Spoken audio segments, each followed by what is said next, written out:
cramps. Okay, on MSNBC, a cable access network for sociology majors, Chris Matthews apologizes on behalf of all white people for the racism experienced by blacks in America. Behold, beholders. Continue this conversation, gentlemen, privately and on television. I mean, a lot of people out there.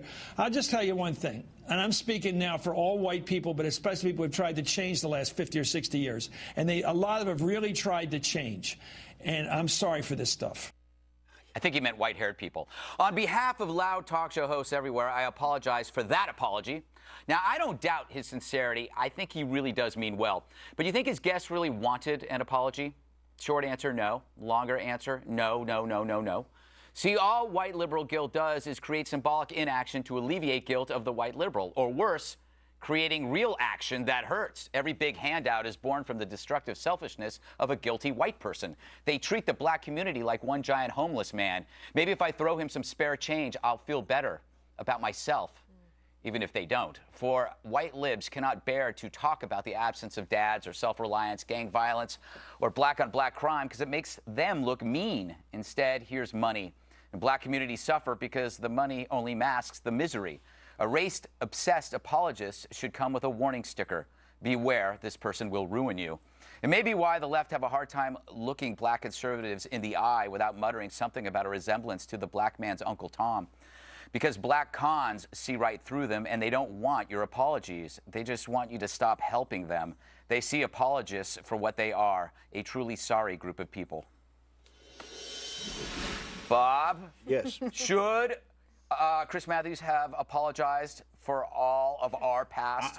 I don't know where Chris, I mean, if he had said, I apologize, but on behalf of all whites, where does he get the standing to do that? One. And two, I'm a white liberal, and I have said on this show, and I'll say it again, we passed a lot of legislation we thought was to be helpful. It turned out to breed 3 generations of dependent people.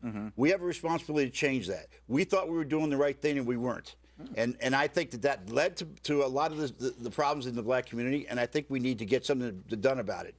Instead, there are some people who just refuse to deal with the poverty programs the way we put them together in the 60s. We made a mistake. Our hearts were in the right place, but we made a mistake. I love Bob. Yeah.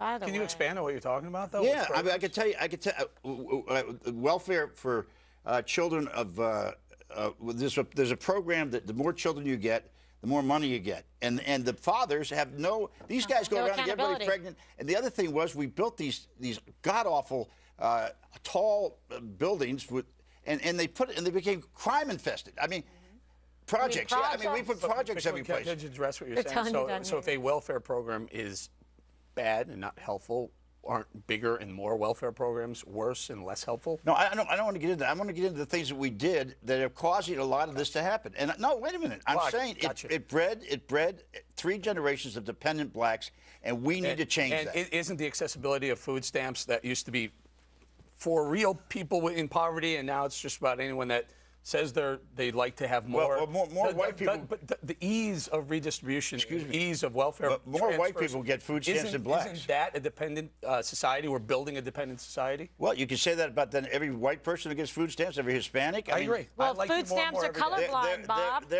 That's right. But there were programs directly directed at the black community. He's coming around, folks. Yes. I'm not going. Listen, I'm trying to be honest here about some of the things that I recognize. We appreciate it. That's why Bob's awesome. Kimberly, what are your thoughts on all I feel like this? we just had a breakthrough moment here, and I'm going to celebrate with ice cream later with Bob.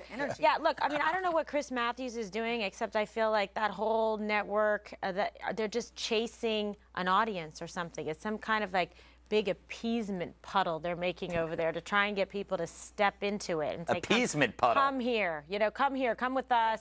We have a tent for you. I don't want to be in that sweaty tent. It's very bizarre. The comments that are made doesn't make any sense. It's just sort of sad at this point. Dana, what are your thoughts on this? Well, I apologize for everything at all times for everything. Yes. I'm just that's kind of in my nature. I don't think Chris Matthews speaks for most white-haired people even. White-haired. But yeah, in 4th and 5th grade, when I lived in Denver, Denver was one of the first cities to start the integrated school system, and they're trying to do it through busing.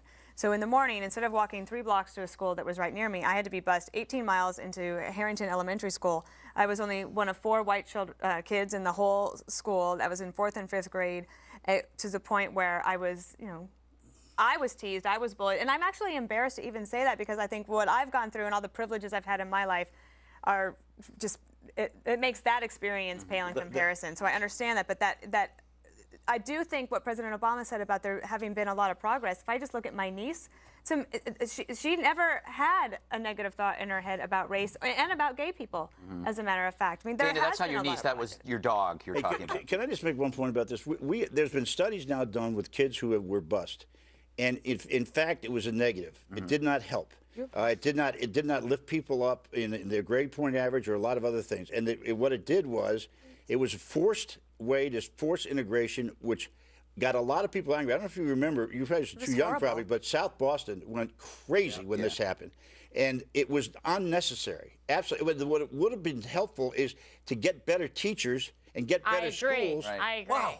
What happened to you?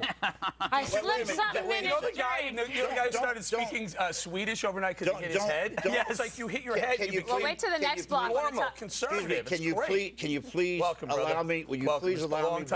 What I said about this at the beginning, which I think there's a lot of programs that are very good, like Head Start. There are a lot of them that did breed dependency, and I think we need to deal with them. I am not leaving my positions here. I'm trying to move this conversation along. Good for you. And we got to move the next block when we talk about the unions. Yeah, this is going to be great. It's all going to go to HE double toothpicks. Hockey sticks. Hockey sticks, whatever.